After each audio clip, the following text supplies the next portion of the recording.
to the Clearing the Crease podcast powered by BODOG. We got an action-packed show lined up for you this week. Some amazing stories ahead with our guest, Scott Gomez. My name is James Cybulski. With us, as always, he has accomplished something that Wayne Gretzky, Connor McDavid, and Sidney Crosby never did. That's winner rookie of the year, Calder trophy, Andrew Raycroft, Razor. How about that? You can hold that over those three guys. And happily, and as much as I possibly can. Yeah, they got nothing on me. Yeah, they would change careers with me in a second. Yeah, absolutely, absolutely, 100%. Also part of the Clearing the Crease podcast, the man who may have come up short in bringing a Stanley Cup to Calgary in 2004, but may I say, no. You'll appreciate this. In 2006, he kicked Edmonton in the ass to help Carolina top the Oilers in Game 7 to win a Stanley Cup. A true Calgarian, if there ever was. Mike Commodore. Commie, how's that? James, it's good to see you. Good to see Andrew, you. thank you for having me. Hey, Commie. Let's have a nice time today. We will. We will. Lots of fun, lots of stuff to get into. I'm looking forward to this one. And hey, if you're looking for a sports book for your NHL in-season action at BODOG, new customers can get a $400 welcome bonus when you sign up today. BODOG offers props on quite literally anything from same-game parlays and goal scorer picks all the way down to number of fights in a game. So if you're listening and you're an existing BODOG player, hey, guess what? You can still get in on the bonus action. That's because that's right, everybody, we're being inclusive here. All players get a $300 match bonus when you deposit with Bitcoin for the first time. Link in the bio of wherever you are watching or listening to this claim. All right, gentlemen.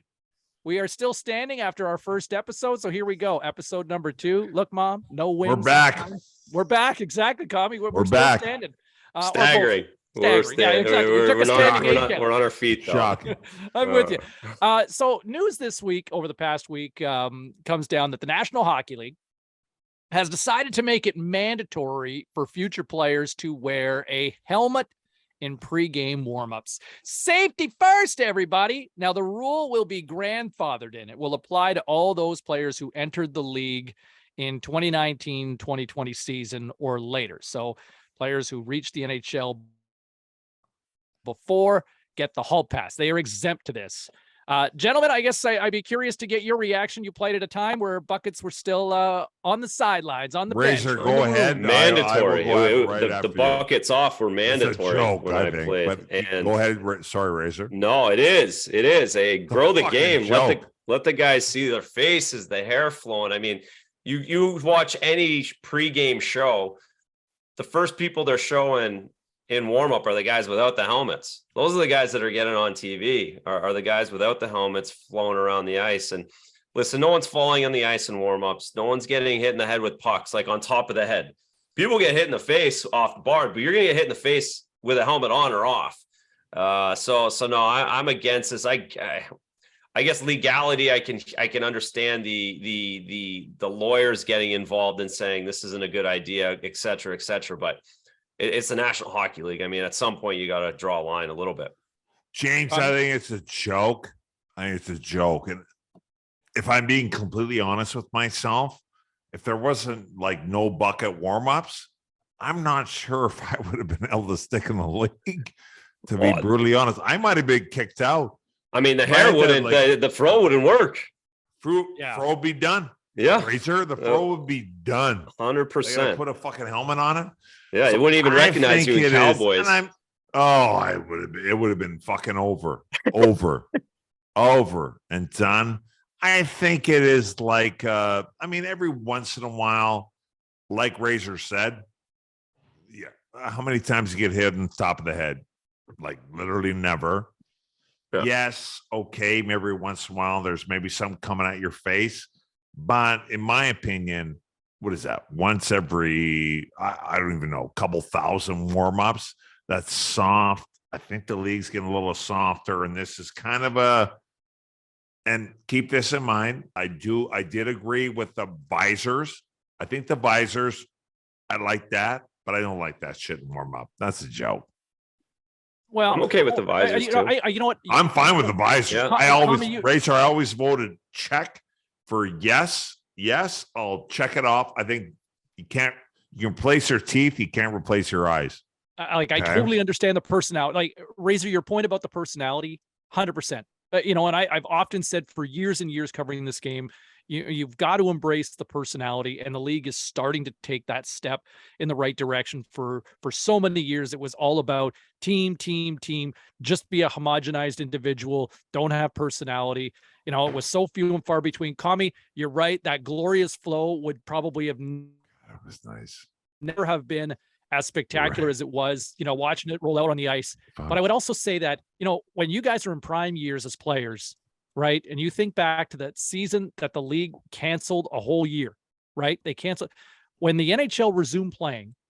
The salary cap was at what? $39 million. Yeah, what a joke. Right? $39 million. We are here now in 2022, and we're looking at, had COVID not gotten in the way, we'd be looking at a salary cap now north of $90 million, right? I mean, the game has grown. Guys are making tons of bank, and it's the risk factor. Like, here I am sounding like a parent right now. Safety first, everybody. You do sound like a parent, James. You sound like a parent. Well, somebody's got to be responsible. Like in a around legal here. way on what's going on, James, I completely agree. Yeah, you make a lot of sense. Imagine McDavid gets clipped, though, right? Like, one of the highlights. The worst case scenario. I know. Worst case scenario. You know what? Somebody shoots a puck off the crossbar and hits you in the head. I mean, did anybody ever get clipped? Did anybody? Because I'm sure there's been a million close calls, right? Like somebody million close calls. Millions. I have actually never seen anything. Razor, you might have seen some. Go ahead. It really was. It's amazing because it looks like chaotic to everyone else. But if you're out there, you know what you're doing, you know where you're going, you know where you're shooting, you know when you're not shooting, you know when someone's skating behind the net. It's hard to explain unless you're out there and you know exactly what's going on and you've done it a million times and you can feel the vibe. You understand where people are, but it really doesn't happen often enough to worry about liability. Maybe make guys sign a waiver if you have to. I don't know. Maybe that's the answer, but we won't have to worry about in like 15 years. Who's going to be the last one? That'll be good. It'll be a good trivia question. Who's the last person to wear a helmet and not wear a helmet and warm up? It's going to be like, we graduate. We go from fucking buckets, no buckets, Mackie, right? McTavish was the last to wear a bucket, or was the last to go without a bucket in the National Hockey League, right? And we're talking, we're talking late 90s, right? Like it wasn't that long ago. It is crazy. It was like 96. I saw that the other day. I was blown away.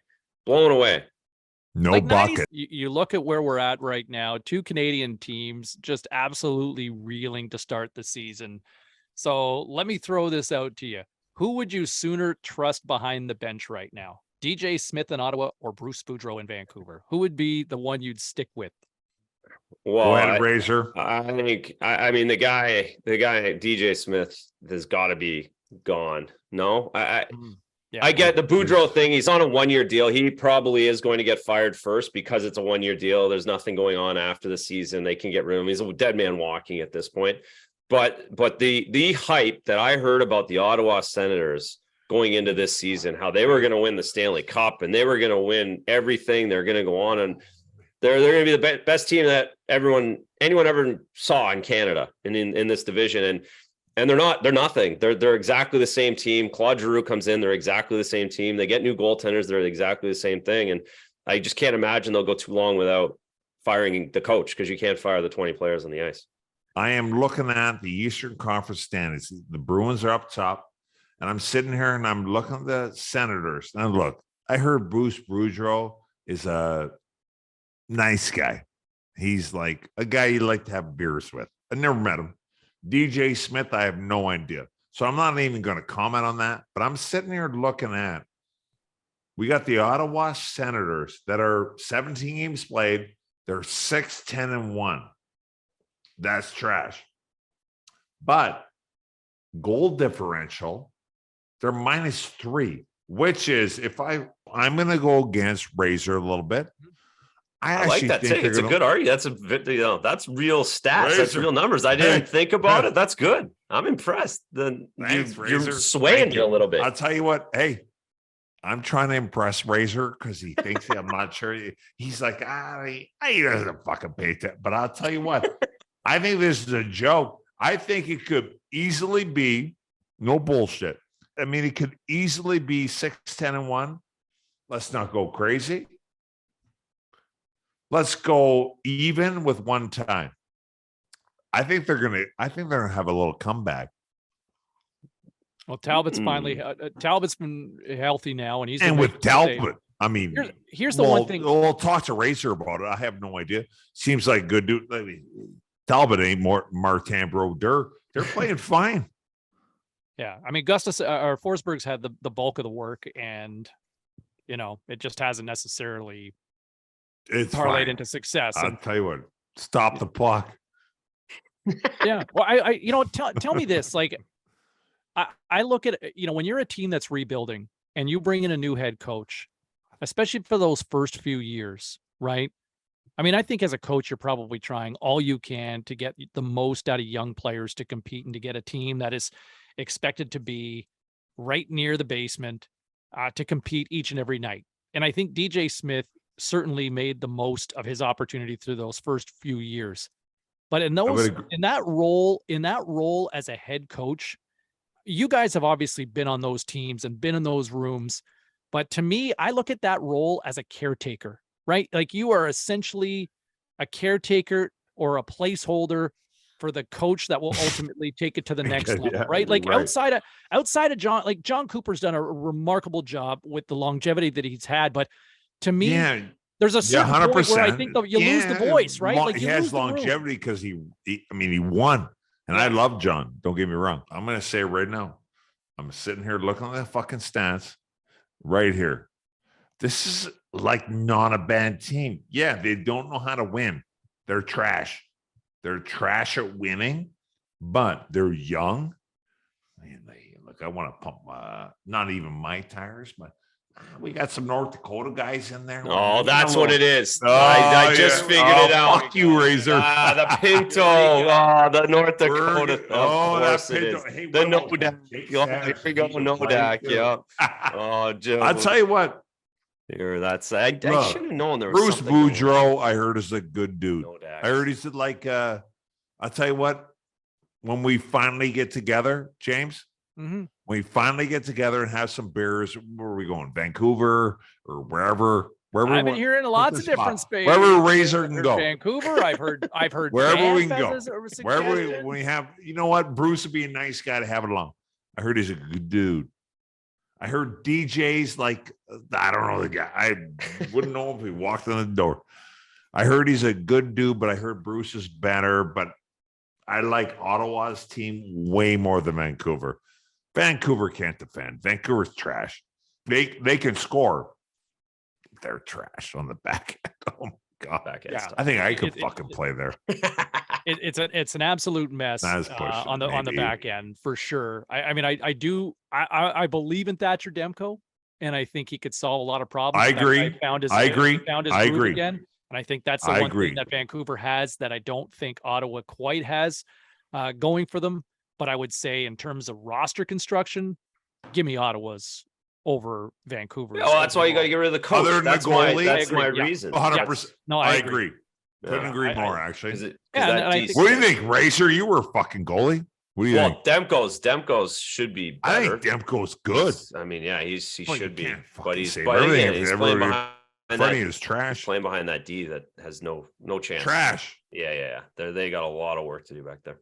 This week on the Clearing the Crease podcast, our special guest, he is a Stanley Cup winner. He is a Calder Trophy winner. He is a former Ottawa Senator great.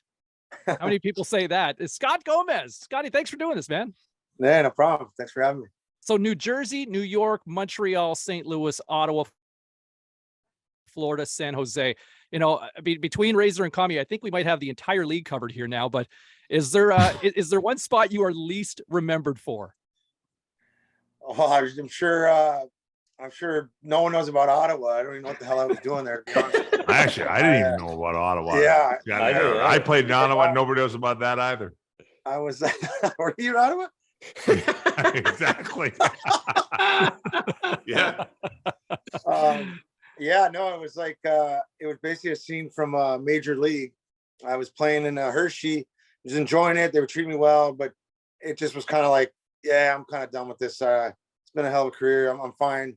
I kind of don't want to go back, and I let the guys know. And I went out that night, and the next morning, my agent calls me and basically tells me I got to get on a flight because Ottawa picked me up, and I literally thought he was joking. It's just like that, that part of the movie. Like, at least you could have said it was, the Rangers or started, one of those things. But I thought he was messing around. I think Commie knows the story. I was actually on my way to China. I was gonna go help train, I think, pandas and like elephants. They had this program that I wanted to do something completely out of the norm that I wouldn't do, that I'd always have it against the guys. But yeah, I just got all my shots and everything. And so I thought they were joking with me. And next thing you know, I'm in Ottawa, and it was a good time, but I don't know what I was doing there. They could say the same about Florida too. I mean, I think they were trying. It was like Florida was like the Seinfeld or Costanza. I mean, I don't even think they cared if I showed up. It was like that. It was, I wanted to see if one day if I didn't show up, what would happen. But yeah, that was another situation that definitely one for the books. That's for sure. Commie, so that was one you don't even remember. Oh, I remember when you're asked sits every effing day. You remember when you're a healthy scratch. I don't think you're on the board anymore. I was like, wow. And I think tell you what, my first time meeting Gomer. Thank you, Gomer, for coming on. First time to turn pro. Scott Gomez I looked up to him, and I still do. 100% look up to him. First year wins the Calder trophy, just like you, Razor, and then wins the Stanley Cup. Next thing I know, it's like August 1st. I'm working out with Scott, and we're slamming medicine balls in the middle of the goddamn field. Now, where is this, Commie? Be somewhere across the street from the Turtlebrook Inn. No, we worked out at West Orange High School in New Jersey. Yeah, West Orange, and then West Orange. We lived in a hotel that's probably legal now from the PA, but all those years with the Devils. I remember Gomer. I remember the name, the Turtlebrook Inn. The Turtlebrook Inn. Never forget this fucking thing. And you couldn't walk outside because every time you walked out, let's say you want to have a beer, walk outside. Everybody that was like in the lobby, there was only, unless you want to like ring out the fire alarm. Every time you walked out that front door, Lou Lamoriello knew exactly what you're doing. Yeah, exactly. Scott dealt it for way more than I did, but Lou Lamoriello is definitely a special person, and I'm not going to sit here and fucking rip on him because fuck, he wins. But Scott has, we're not going to. Well, Commie's what he did now. We lived there in the summer, and this is my first year. And Commie is no joke. I mean, I think Lou owned the hotel, so every employee there, you couldn't go out. I mean, they just knew everything. They knew every time you're in. So me and John Madden were staying together. Our room was on the bottom floor. The rest of the guys were on the top. So either Whitey's truck would be parked, Colin White's truck would be parked at the end, and guys would go up on his truck. And I forgot whose window or door would be up there. You could either go that way in, or like the middle of the night, me and Dog, 2 a.m, here comes a couple guys because they got to go in because you couldn't go in the front of the hotel without Lou knowing everything. Front door, you're fucked. 100%. And you couldn't sneak in. This wasn't a hotel you could sneak into. No, this is like your parents waiting up for you. And the guy at the front desk was, I don't know, I think his name was Ed. He was kind of heavy set, and I think his eyes went kind of each way, whatever. So you didn't know if he was even looking at you. But yeah, next thing you know, the team knows you got home at curfew's at 11. You got it. You barely made it. You got in at 10:50 or something. Commie knows it was crazy. It was like, what? Like, but it was insane. Yeah, it was insane. It wasn't. I mean, I guess at the end of the day, we didn't know any better. We didn't know any better. Like, 100%. Especially when you're with the Devils. I mean, you're hearing all your other buddies. They're all fine dining, living in hotels. They didn't even believe the stories that we had. Now, is there a Lou story? Like, it's amazing. Like, from a media standpoint, like I'm the evil media guy in this group, but for years, like, Lou Lamoriello gave you nothing, right? All he did was win, as Commie just mentioned, but a guy who was kind of, I don't want to say, standoffish, but was never really forthcoming, didn't really invite conversation, very restrictive to cover the team. And there were a lot of great personalities on those teams that you played for in New Jersey. But from your standpoint as a player, is there a good Lou story that you can share as here he is? He just turned 80 and he's still, I mean, the Islanders are, He's you know, they fucking obviously 80? tripped up last He year. is 80. Yeah, he's 80. Yeah. He's 80 years old. I mean, there could be a book on Lou. I mean, it's just What stands out though for you? I What knew comes to that was mind? coming. I don't even, I mean, it depends what year you want. You want the year to my end or coming back? I mean,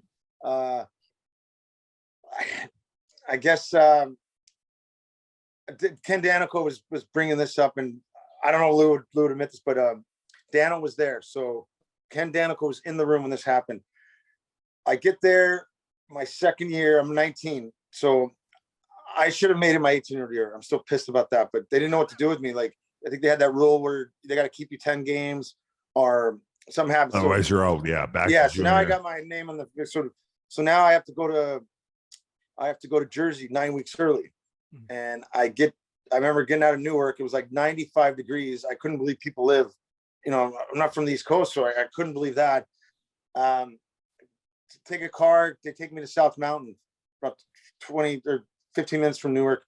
And I go in there and Lou wants to know what my weight is. And I said, Oh, here we go. I mean, shit, I don't know. I'm a kid. I never weighed myself in Alaska. You know? And I'm there 9 weeks early. Let's not forget, I'm 19. I mean, and we're in South Mountain. It's kind of hard to explain. You walk in, there's a long hallway, and the gym's right there to the left. And then you go down, and that's like the coach's office would be, and then there's stairs that go up. And Lou, anyway, so I'm the only guy in there taking my gear out, and you know, I guess I leave my gear there hanging out. I'm thinking, okay, I guess I just go back to the hotel. And we're walking out, and actually Ken Danico's working out. And you know, I don't know the king yet that well. I don't want to bug his workout. And Lou goes, I think Daniel's done with his workout, and we're getting ready to go outside. And Lou goes, I got to get you on the scale. And I'm like, oh shit. I thought I was home free. I'm outside. And so we have to walk back in. Daniel's in the shower, and he goes, like, how much you weighing? And I think I said 195. And Commie would know we had a freight train waist day. I mean, this thing. Dude, it was I could not agree more. And it would go. I'm vouching for Gomer. It would go right to your weight. There was no like this. The motherfucker just stood there. So now I get on. I mean, I got naked too. I was like, I didn't think I'm gonna get weighed in. I mean, so I'm basically got nothing on, and I jump on the scale, and the thing goes bang right to 200. Fucking Lou looks at me, and he's like, "What the fuck?"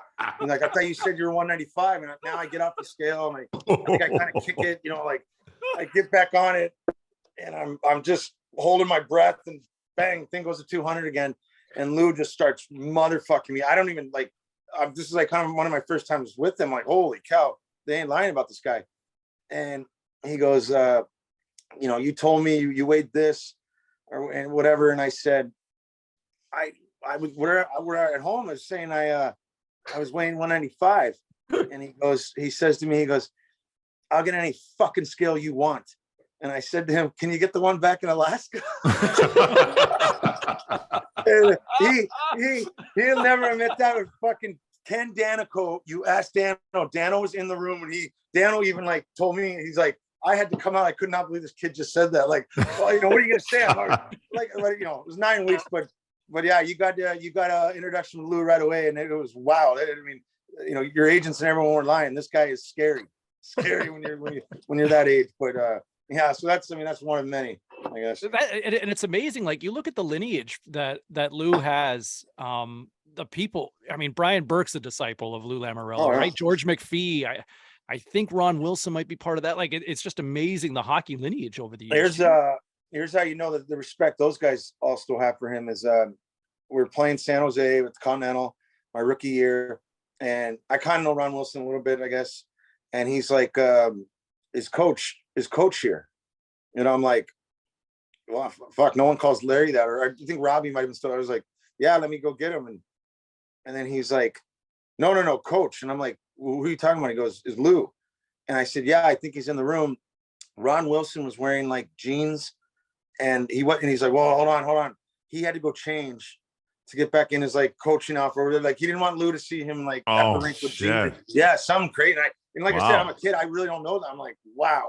Like this, he was like, you know, he goes, well, hold on, Gomer, don't get him yet. Let me, at least he put his outfit on there, whatever. I'd never forget that. seeing that. I was like, wow, these guys, I mean, you know, the call stories they got from him, they're legendary. That's unbelievable. And I think like for you to come in as a rookie with that Devils team, like I just kind of went back to the roster. I kind of looked at that roster again from that first Stanley Cup. Like it's what a trip that must have been to walk in that room. I'm going like, I gotta like, who's the alpha? I see Scott Stevens, Scott Niedermayer, Claude Lemieux, Bobby Holik, McGillney's on that team, Brodeur, Danico, Jason Arnott, and then, you know, never mind the young guys like yourself, Sikora, Eliash, Madden, Rafalski. Like that roster is stacked, but like the vets on that team, like who was the alpha dog? Well, when you walked in, it was they put me in a corner, so I was next to Bobby Holik, and like Randy McKay was really like kind of the voice. Scotty was just, I remember when you first walk in, it was I think Niedermayer and Bobby Holik told me, they're like, hey, watch this guy practice, like watch number 4 practice, like he sets the tone. And you know, other people have probably said it, been through it, I'm sure they have, but when your captain is the hardest working guy every day on the ice, he's one of the older guys, like I think he was like 36 at the time or 35, it was just something to see. But I think I made the team, and I was kind of close with Lyle Oderline and Randy McKay, so we do team stretch before, and they must have been messing around. I didn't catch on to it, but they're like, yeah, this is going to be Dad's last year. Scotty Stevens, they called him Dad. They're like, this is going to be Dad's last year. And we're doing the stretch. I remember doing that pigeon thing, stretch, whatever. I can't even do it. And because I'll never forget, because we're kind of laying down. And I said, joking around, I said, he can't retire yet, thinking I'm just telling it to Odie and Mackie. And I'm like, he can't retire yet. And they're like, why? I'm like, dude, I'm not ready to be the captain. Fuck, they told the whole room that, and they told the whole room, and I'm just like, and I don't know Scotty, and I'm like, I didn't mean that, like, yeah. So, but the definitely alpha dog that came in was when Claude Lemieux got traded for Brian Ralston, and it was like the next day we're on a road trip. First of all, Rolly got traded after warmups, so I didn't even know what the hell was going on. Guys are going in the weight room. I'm like, what happened? And Rolly was really great to me, Brian Ralston, and yeah, he just got traded. I'm like, wow, they can do that, like after warmups, like. So, but the next day we went on a road, and I remember pregame, like the word had just arrived that Claude Lemieux was in the building, and it was like just seeing those guys, like, and I remember Bobby Holik and someone else were like, oh man, things are going to change in here. Like he was that, like, and a lot. And if you ask the trainers back then, a lot for the better too, because it sounds minute and it sounds, you know, petty, I guess, but like Pep wanted his stuff folded in between periods, like folded. And hold on, he wanted everything folded. You know, like your underwear and stuff like that. He wanted stuff. Hey, and I remember we were kind of like, oh geez, what is this guy that high maintenance? And he did say, he goes, no, this is the show. This is the show. Oh, this is how you get your shit. This is, you know what I mean? And it helped our trainers out, because they were like, he does make a point. This is the big league. Like, you know, hey, he just came from Colorado. Yeah, but it works for so little stuff like that Claude Lemieux never really got credit for. But when he wanted stuff, he expected it. Hey, this is how an organization runs. This is how a winning team. You know, he just came from Colorado all those years. This is what and he brought that mentality. We're like, yeah, things changed. Like, you want a stick, you get a stick.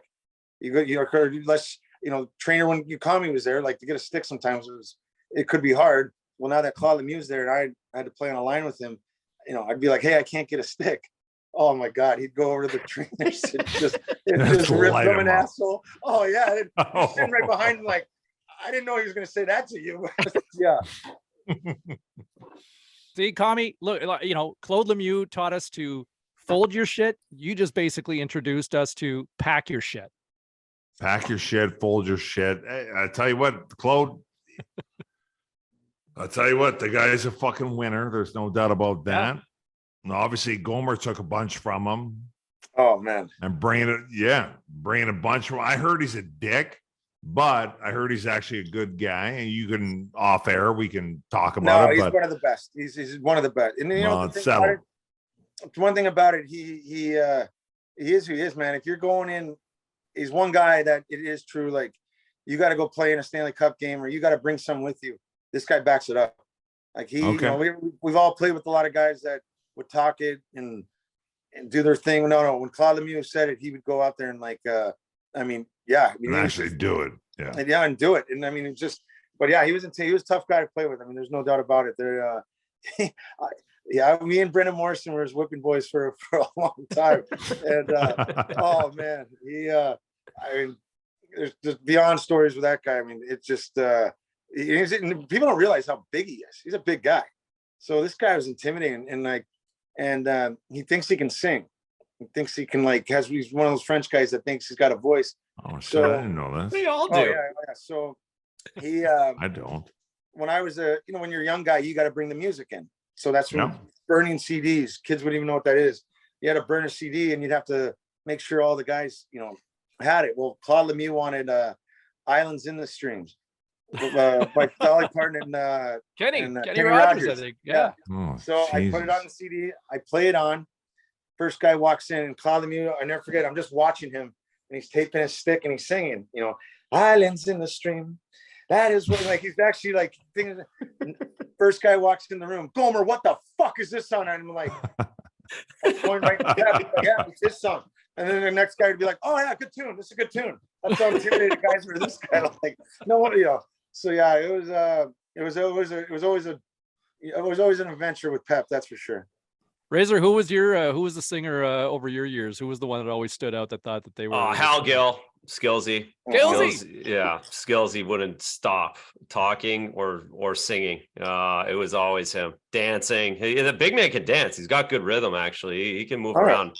And then and now with the alumni, I mean, to the point of Claude Lemieux, Ray Bork does karaoke every time we go on an alumni trip, right? Yeah, all the time. Personally? Oh yeah, Ray loves to sing, loves it. Same thing. Something about those French guys, man. They exactly. They think they all got a voice. It is fun. Celine Dion. Yeah. National treasure, those guys. That's right. I guess mentioning French, you played in the what a lot of people would say holy ground. When it comes to hockey, you played in Montreal. How was it? It can go two different ways for people. How was your experience in Montreal? It was holy ground for about a year, and then it was hell for fucking. It was. Gomer, I told James not to bring it up. It's like, no, it's funny because everyone expects me just to bash it and say it was different, but to be able to play at the Bell Center, do it at the Habs. I mean, yeah, it was. There's an energy, right? There's an energy playing there. It was unbelievable. It was, like I said, we made it to the Eastern Conference Finals our first year. The town was it was incredible. But I guess the only problem was. I guess the only reason why I'm still here talking to you guys, and no offense to anyone that I didn't jump off a bridge, was well, thank God. My last year with Pat Burns, the late great Burns, Joe Nieuwendyk just got traded, and talk about a leader. I mean, this guy Joe Nieuwendyk was the man, just incredible. How there's certain guys that have it that just this guy, you'd follow this guy anywhere, and Burnsy, things are going really good. And I didn't mind reading about myself in the paper next day and just giving it to the guys. And and Pat Burns come up to me one day and he goes, and this fucking guy's scary. Goes, yes, Lou, former cop, right? Burnsy, Lou, and then my dad probably. But this guy was. And Burnsy comes up to me and he says, "You need to stop reading that. You need to stop reading about yourself, little prick," or something like that. I'm like, well, did you not see the game last night? I got to read about, got to read about myself or whatever. And he said to me, he goes, one of these days you're going to be in a situation, because he'd come from Montreal and Toronto, so and probably Boston to that extent, because you're going to be in a situation where he's like, don't even read that shit. Because don't even read it. Because one day it's going to, it's not always going to be like this. And for some odd reason, and Commie knows me how stubborn I am, that made sense. It actually made sense. I don't know why I listened to it. I didn't listen to anything, but that, and then Joe Nieuwendyk said that the same. He goes, hey, fuck that. Don't read about it. It's not that they're bad people in the media. He goes, don't get in the habit right now. Do not read that. You'll thank me later on in your career. You'll never know where you're going to go. Well, I go to Montreal. And at this point, I haven't read the paper in I don't know how long, but oh my God. I mean, I'd get in an elevator with people and people were just you'd ask someone, how bad is it? I remember one reporter was talking to me and everyone's like shocked that I'm talking to this guy. And they're like, how can you even talk to that guy? And I'm like, what do you mean? And they're like, dude, that guy does a thing that guy has a column, just rips you every day. And I'm like, that just showed you I had no fucking clue who he was. Could care less. All right. Not reading it. You're not reading it. So whatever. Gives a shit. It did help. It did help that year in Montreal, man. We're just staying away from that, like, because we're human. I mean, but everyone else is reading it. And I remember my buddies and stuff were, people were, you can accept it, but it's the hard part is when people feel sorry for you. And I couldn't accept that. Like, come on, I'm making this money. Hey, I finally, I've been up here now. Now I see what these other guys are going through. And I remember telling a friend, I'm like, I finally know what it's like to work on a Monday or Tuesday. It's like that's the best way to explain it. Like, I finally know what it's like to go to work on a Monday when you don't want to go. But also in saying that, you really find out who really did care about you, or really who was there. Because I did have, Ken Danico, Randy McKay, Bobby Holik, Turner Stevenson, Jay Pandolfo. I mean, I get a call from one of those guys at least once a week. Wasn't even about hockey, just more worried about, hey, you all right? What's up? You need to talk? And yeah, so that was always, you really do find out which guys, besides when you played, who took care of you. Give a shit. Guys, they always took care of me at the end. Same like Commie. I'm sure we talked at that point or whatever, but you really find out yeah, Jim McKenzie. I mean, guys like that. And that was a good thing because Commie got to meet those guys, but that was the best part that ever happened there was, I really found out who, not that it's anyone's, everyone's busy. Everyone's got their own thing going on, but to see your vets actually, to see your vets actually, call you years later to make sure, hey, you all right? What's going on? And you got to vent a little bit.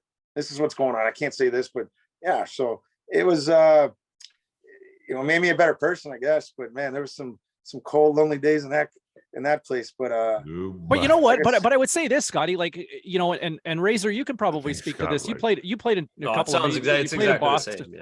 But you played in Toronto, you played in Boston as well, and the fact that Scott, the fact that you played in New York, you played in Montreal. Time goes by, and now, but like you've got that legacy that you're a former Montreal Canadian, right? Like that's currency, right? Like the same as being a former New York Ranger in New York City, right? Like, I mean, I'm sure now that time goes by, I think people will still probably remember. I'll tell you what, that's currency, James. That's currency at Buenanote. I think, yeah. I think I miss that place. James, you ever been? Buenanote? No, there was just one in Toronto. Never went to the one. We got to hang out more. We'll go to Montreal. Right? Gomar will take us out. Anytime I have an opportunity to go to Montreal, it's always a good time. Oh. It was. I mean, the problem places like that, and you don't realize it. Like, I come from the Lou Lamoriello school where everything's in house. It is what it is. But in Montreal, and Raycroft can attest to this, is the media has so much say. Like, the media has so much say. Like, and we're talking about, like, I'll give you an example. One time there was these two guys were going to go at it, and we're all new there. Me, Gio, Spacek, Hammer. Like, we're all new to this group. It's like the first day, and these guys are going to go at it. I mean, they're I don't think they're going to fight, but they're literally face to face, mother effing each other. And just then the PR guy walks in, and he's just walks right by, and he's going to the media door. And we're like, I think Spacek and me and Grout, hey, what are you doing? And he's like, oh man, the media can't be late, or they're gonna freak out, whatever. And we're like, two guys are getting ready to fight here. Like, you can't open the door. Like, are you just going to open the door and let, but his thing was, hey, no, you never let the Montreal media wait. And it was like, well, they're going to have to wait, man. Like, these guys, unless they, if they're going to fight, you can't, what are the media just going to sit there and watch this fight? Like no, it's the locker room. No one gets that free light. This is our room. Yeah. So you learn right away, like, wow, just that little tidbit right there is like, oh, this is a different place. That's for sure. That's amazing. I honestly, like, I feel like we probably just scratched the surface on so much, but Scotty, listen, appreciate this. The stories are just amazing. Last one for you before we say goodbye. Did you really flip a puck for number 23 in New York? No, I had the number. I was the first to sign, so I had 23. And it's probably one of the only regrets I didn't keep it, but that was kind of like my FU to Lou, because I didn't pick 23. I made the team, and I walked in the room, and I'm probably one of the only guys that ever get pissed off that when I walked in, and there's my jersey, and it's 23, and Larry Robinson's right there, and I'm like, oh, what the fuck? And he's like, what's wrong? You know, you just made the team. Like, you're not 48 anymore. You got a regular number. And I'm like, 23. I'm like, who the training fuck? Camp number anymore. Yeah. I go, who's 23? Like, and I was like, I go, besides Jordan, who's 23? And he's like, oh, Bob Gainey was a great player. And I said, well, yeah. I go, yeah. All right. All right. Yeah, point. Fair. Yeah, and I go, yeah, but he's more defense. I mean, my game's close, Larry. So he goes to the trainer, and he turns to the trainer, and he goes, hey. I goes, I forgot the guy's name at the time, but he goes, hey. And the guy had the sheet, like the guys that were down in Albany. He goes, hey, he goes, Gomer. He goes, Gomer, what number do you want? I was like, well, dude, I'm number 11, man. That's been my number. Like, come on. Well, Madden already had it, but I tell him. So he goes to the trainer and he says, he goes, hey, is number 11 available in Albany? And he looks, and he goes, yep. Larry looks at me and goes, you want number 11 still? And I'm like, fuck, I love 23, the 7. But I'll give you guys one more, and it has to do with the pandemic with Commie. This fucking asshole. So Commie, we're all new to the Zooms and all this bullshit. So Commie's in one, I'm in one, Whitey, and for some odd reason, we all seem to talk every night. Dude, so why Commie finds out this site where we can all get on and bullshit. It's like house party or something. Yeah. That. I remember that. Yeah, yeah. It was the early it was forms of nice. COVID. Yeah. God damn it. Yeah, it was like the COVID fucking site. Yeah. So Commie, get me, Colin White, Jim McKenzie, and I think maybe Turner Stevenson. We all go on this thing. We all got squares, right? So we're telling stories that that we get to tell you guys, the real meat and potatoes. And next you know, this guy pops up on the screen. So, and Commie goes, the guy says something. He says something right away, and Commie goes, hey, shut the fuck up, or something like that. So we thought it was Commie's brother. Yes. So we're telling stories. And then this guy's like, he'd say something. He's proudly heard everything. Yeah. and we're telling like private, like stuff that, we haven't seen, we hadn't talked forever. Like, hey, remember this time, remember that time. 20 years. And the guy says something again. And Commie goes, hey, I thought I told you to shut the fuck up. And we're like, yeah, Commie, tell your buddy to shut up. Now we're all texting each other like, the Commie, what's your buddy? Hey, who the fuck is this guy? We're all in a chat, and Commie goes, hey, who is this guy? Next you know, is it your buddy, Gomer? It ain't mine. So we all hang up right away. Now we're chatting again on the chat. We're like, Commie's like, okay, I got it set up. We're good. We all go back on it, and we're talking bullshit again. And here the guy gets back on. He goes, I wasn't lying to you guys. I wasn't lying to you. He's at a party or something. He's like, I told you, my Commodore, Scott Gomez, Jim McKenna. Fuck.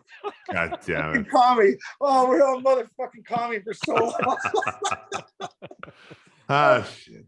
That was oh man, that was something great. That was fucking funny. Sometimes the walls do have ears in this. Oh man. Case.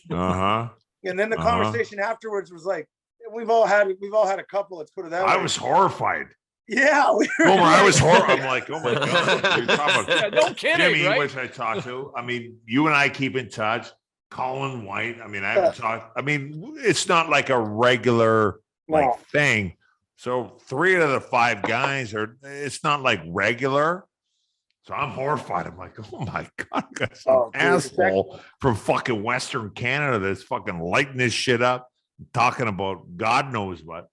Oh man. And that was the thing right after, remember? We were all scared to go back on it. So we're just chatting. I was horrified. Dude, what did we say? I deleted it off my goddamn phone. Host parties again. Right after that. Yeah, it's funny. Think of all the software that survived and died out over COVID. Host parties gone. Zoom's obviously, probably top of the power rankings. Well, Zoom's got to be in Teams, Google, all those, Google Meet, House Party. Wasn't sustainable, but you had the dumbasses like us. We should have been smart enough to know we probably shouldn't go on a thing called House Party. House Party. Just people popping in and out. I'd be like, who the fuck is that? And then the best was it was Commie's fault because he's the one that set this up. So we're like, It was my fault. I'll take Gomer. You're totally right. You're totally right. It was completely my mad and it total sideshow. I'm like, oh my God, who the fuck is this guy? but finally, no, because finally Commie said something like, hey, who the fuck are you? And then we were like, wait, you don't know him? And the guy's No. like, just sitting there, he's like, yeah, it is them. It is them. I had no fucking clue who that guy was. Gomer, I had no idea. I'm sitting in Penticton, BC. Oh, Jesus, there's not a calculator over. Sitting in Penticton, BC. I'm like, who the fuck is that guy? And I'm pumped because I'm hanging out with guys that I haven't seen in 20. Oh, man. It's fucking 20 years. Yeah. To put a number on it. And just a fucking, Oh, I'm man, like, who the fuck is this guy? But the stuff he heard. Oh, God. Yeah. Oh, God. Thankfully, there wasn't a record button. He's on probably that. still talking. Yeah, I mean, Gomer, we could probably keep you here all night. Would love to do it Up again. the ice, I'll tell you what, he's my man. and hey, if you need someone that has to go on the weigh-ins every day, Commie, you're my guy. You're my guy. Hey, we just don't eat, we just drink. We'll save that. We found the secret of vodka that year. Scotty, Lou's waiting down the hall for you with a scale. Hold on. We'll have to All right, Gomer. Hey, seriously, Gomer, thank you. No, of course, man. You guys know that. Anytime. Oh, thanks for coming on. Of course. Yeah. Clearing All the best, Crease boys. podcast. See you, will Gomer. Thanks. continue See Right you after guys. this, we're Oh, going to play a perfect. little Love It or He Shove won't It shut as up. we approach U.S. Thanksgiving, and that's usually a pretty good indication who's going to the playoffs and who's not. That's all still ahead here on the Clearing the Crease podcast, powered by BODOG. The Clearing the Crease podcast continues, powered by BODOG. He's Commie, he's Razor, I'm Cybulski, and here we are hitting the U.S. Thanksgiving as we record this, and the Beautiful. numbers suggest, based on the statistical experts, that nearly 80% of teams in a playoff spot at this time of the year typically make it come April. Even though a lot of people will say, oh, there's a lot of hockey left. Typically, nearly 80% of teams in a playoff spot this time of the year, in the National Hockey Okay. League, make it. So with that in mind, we're going to play a little Love It or Shove It. I'm going to go back to my rock radio days here, boys. And I basically want you guys, I'm going to list a team currently in a playoff spot in the East and the West. You guys say love it or shove it. Love it, you like them to stay into the playoffs. Shove it, they're not staying in. Let's start in the East. Razor, Boston. Oh, yeah. Love it. Love it. Love Oh it. my God. Love it. I mean, Love it. Yeah. They'd have Feel to like really that's a layup. shove it. Tommy? Yeah. They would have to really fucking shove it. Pardon my language. No, I think Yes, that's keep totally going. fair. Yeah, that's an easy one. New Jersey. Yeah, I love it. Yeah. I think they've built enough currency. They've got a already bit, with yeah. their record. Yeah, Yeah. I think they've got way too much. I want them in the Obviously- first They got a round. huge buffer. I They want have them a in the first huge round. Buffer. Yes. Do I I would trust actually them to go wouldn't a long mind way? seeing them actually do good. Toronto. Okay. Love it or shove it, boys. Love it. Commie. Fuck Babs. I love it. All right. Tampa. Razor, are you on board with Toronto? Oh, yeah. Love it. Love it, Toronto. Love it, Tampa. Love it, Tampa. I'll start Tampa. For Love sure. it. Yeah, I agree. I love it on all those. Carolina, love it. The Islanders. I'm on the fence on. I'm going to say love it though. I think they've got the goaltending, and I think so? Yep, I do. I think they're going to find a Okay. way to kick in. Just looking at the rest of these teams that are there, I think I'm taking the Islanders. Nobody's going to catch them. Someone might catch them, but you know they're what? still going to get in the wild card or something. The Islanders, you know what? I'm going to say shove it just because some of the teams on the outside right now, and I just You're going to say shove it? Yeah, I'm going to say shove it on the Islanders. I see Detroit next in a playoff spot. I also, you know what? It's the game of trust. I'm not there on Detroit yet, so I'm going to shove it, boys. Shove it. Can't be there. Shove it on Detroit making a playoff spot. Yeah, shove it.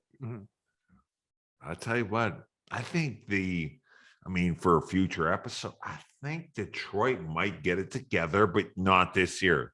Yeah, they're going in the right direction for sure. I just don't think this is the year. And Wow. you know, Detroit hockey fans already hate me for claiming that Ziegler should have won the Calder instead of Sider. So Well, they should yeah, hate you for that.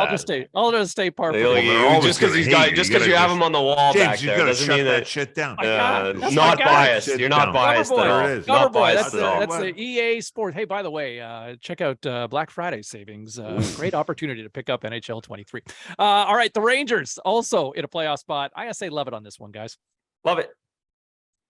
Commie, Shove it. shove it. Rangers out. Rangers on the Shove it. out. I think the Rangers, in my opinion, I think they overachieved. Yes, I agree with goaltending. I think they overachieved last year. They can tank that. Now it's kind of like, hold on, let me check because I got a bunch of computers in front of me. We're sitting here looking at, so 19 games through, they have 22 points. No, shove it. I think last year was a massive, like, oh my God, we actually did something, which would be a big deal. Then it plays off each other and we keep going. I think it's going to be I don't think they make the playoffs. No All right. chance. Actually, now that I think about it, these guys are, I mean, I don't want to call them trash, but they're trash. You know, They're it's, trash. you know what's funny? Honestly, Commie, I watched They're trash. Rangers, James. I watched that They're Rangers trash. run last year.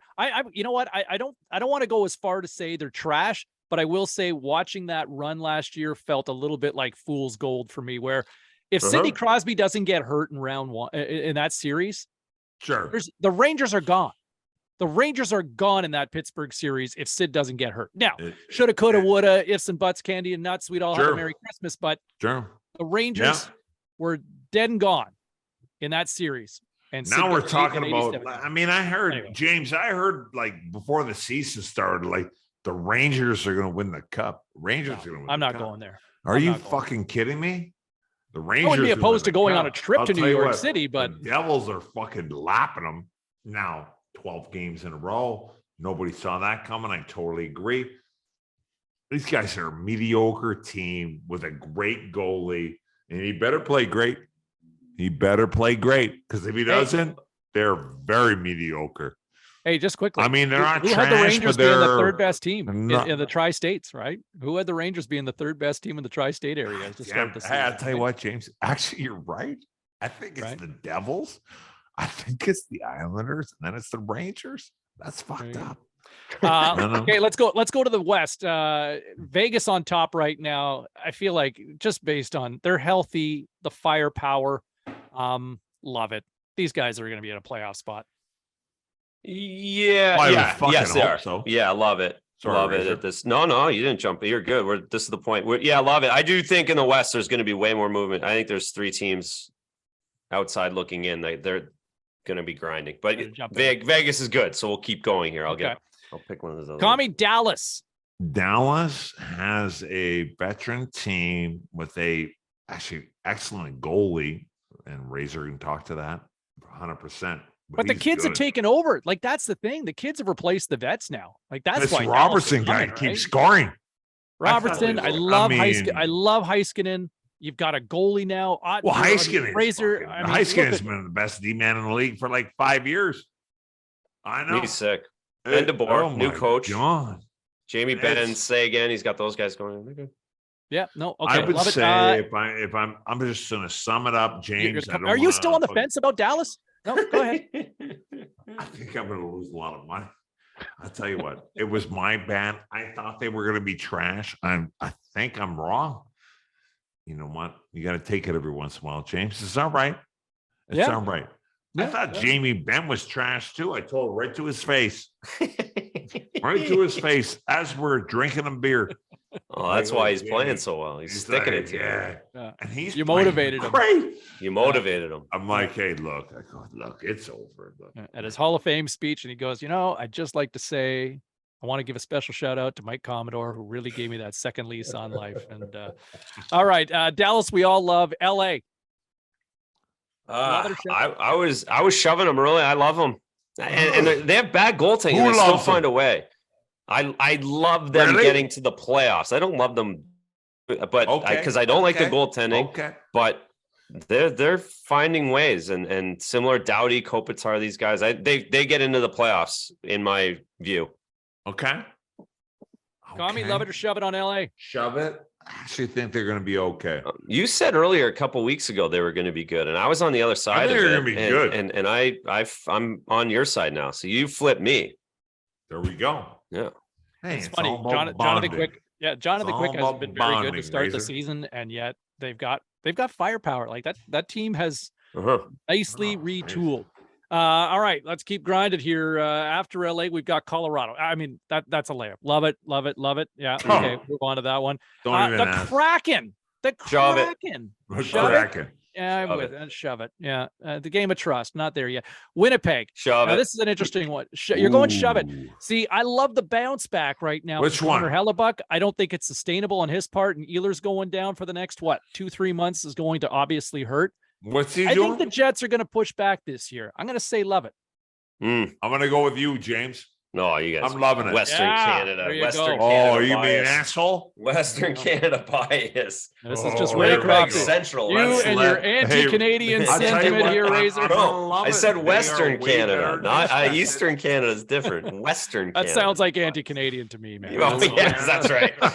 We are separate.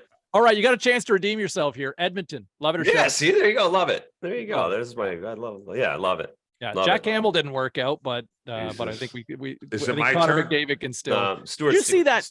That was Did you sick. see that Overtime goal. McDavid Oh my God. overtime goal on Saturday night? Look, hey, I'll Silly. tell you what. Can I be Wow. honest? Evander Kane, who I think is, he's very, let's call it, as it is, a little questionable. I'll tell you what, if Connor McDavid and Leon Draisaitl, who's Connor McDavid, I don't give a flying fuck. Sidney Crosby, and there's great players in the league. The best player in the league is Connor. The second best could be Leon. If those guys, if you even take one of them out, the Edmonton Oilers are an American Hockey League team. It's true. No, you're right. They are trash. I don't even Racer. I appreciate that. Thank you. They're trash. That's how good he They're is. trash. They have the two best players in the world. Two of the maybe three.